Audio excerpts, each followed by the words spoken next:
This is Mujib from North Country Kettlebells. Today I'm going to be talking about the Double Kettlebell Clean and a few of the components that go into doing safe and effective Double Kettlebell Cleans. Now, the Double Kettlebell Clean is a great movement for practicing explosive force production as well as the force absorption necessary for catching those kettlebells safely and comfortably. All of the same principles are going to be present in the Double Kettlebell Clean as in the Single Kettlebell Clean. The only difference is that you're just going to have a kettlebell in each hand simultaneously. So the kettlebells being above the knees on the backswing, the hips powering the clean, the way that the kettlebell travels up the body, all of those things are going to be identical to the Single Kettlebell Clean. A few things that are going to be different is I'm obviously going to need a wider stance to account for those double kettlebells, but I don't want my stance to be too wide. Oftentimes, folks will do the clean and then adjust their feet to then do the next movement, whether it's a squat or a press variation. I like to think that we want to find a comfortable stance in which I can do a clean and do a press or a squat without having to adjust my form. So if we think about a long cycle jerk, or if I think about just a clean and squat or any other clean and combination movement, I want to find a stance that's going to feel comfortable enough that I'm not going to have to adjust my feet every time I get into that position. So just wide enough to get the kettlebells between the knees, making sure that you give yourself enough space so that you're not nervous about the kettlebells making contact with your legs. But after that, your stance doesn't have to be so wide once you understand exactly how much space you need to make sure the kettlebells get between your legs.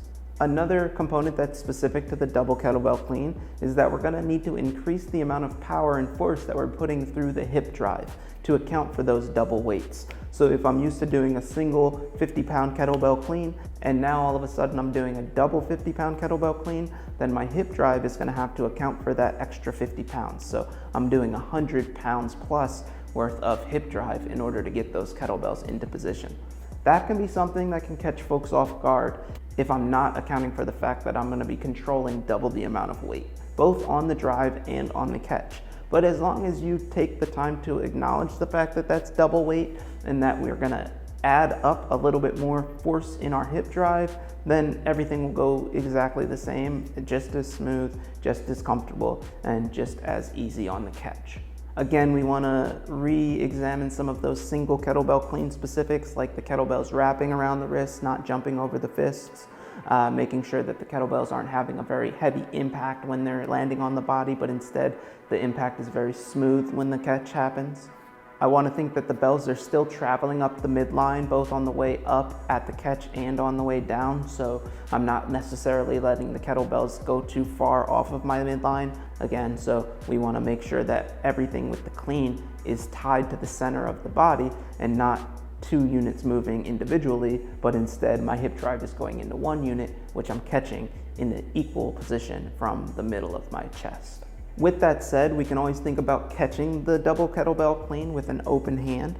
So as the kettlebells come up, I'm just going to slide my hands into position with my palms open, especially if we're getting into a high repetition set and I'm going to have to put a lot more focus on my hips driving than on my finesse when catching those kettlebells. Just know that the finesse that you're creating with your Single Kettlebell Clean is going to be even that much more important when we have a kettlebell in each hand. With that said, that open hand catch is also going to allow me to overlap my kettlebell handles that much easier. So if I'm doing my clean and I'm catching with an open hand, that quick transition of going from the catch into the overlap is going to be a lot smoother than if I catch with the closed hand and then have to then overlap. So as for the dismount of our Double Kettlebell Clean, it's going to be the same as our Single Kettlebell Clean, where I'm not going to be casting those kettlebells out away from my body. I like to imagine that they're actually just kind of like spilling off of my body so that I'm very effortlessly letting the kettlebells come off the body. I'm preparing for that backswing and I'm evenly going back into that backswing so that I can drive right into the next kettlebell clean. That way I'm not casting those kettlebells out and then having to control the fact that I've got this double weight out in front of me that's technically pulling away from me. We're not dropping the kettlebells straight down. There still is a fair amount of arc that's happening. I'm just controlling that arc with an easy range of motion and an easy mentality versus projecting them off my body and then having to worry about controlling them. As with everything else, we want to stay with low repetitions when we're practicing double kettlebell cleans. Oftentimes, I'll say to even just put the double clean into whatever double kettlebell movement I'm planning on doing. So if I'm doing a double kettlebell press, I'll just clean each one of those movements. That way I can practice the double clean. But in the beginning, if you're just trying to practice double cleans on their own, stay with a comfortable rep count, 1 to 8 repetitions, not really doing many more than 10. That way you have all of the good, comfortable control of the movement with every set that you do. We might do 3 to 5 sets, or again, just to keep it simple, I might just clean each one of my movements when I'm doing a double press or a double squat. And so I would turn it into a double clean and press or a double clean and squat. So try out the double kettlebell clean. Let me know how you feel about that. As always, whenever we're doing kettlebell movements, we're thinking that safety and effectiveness are our primary focuses, but especially when we're dealing with a double kettlebell clean, because the smoother that we are with that movement, the better the following movement is always going to be. This is Mujib from North Country Kettlebells talking about double kettlebell cleans.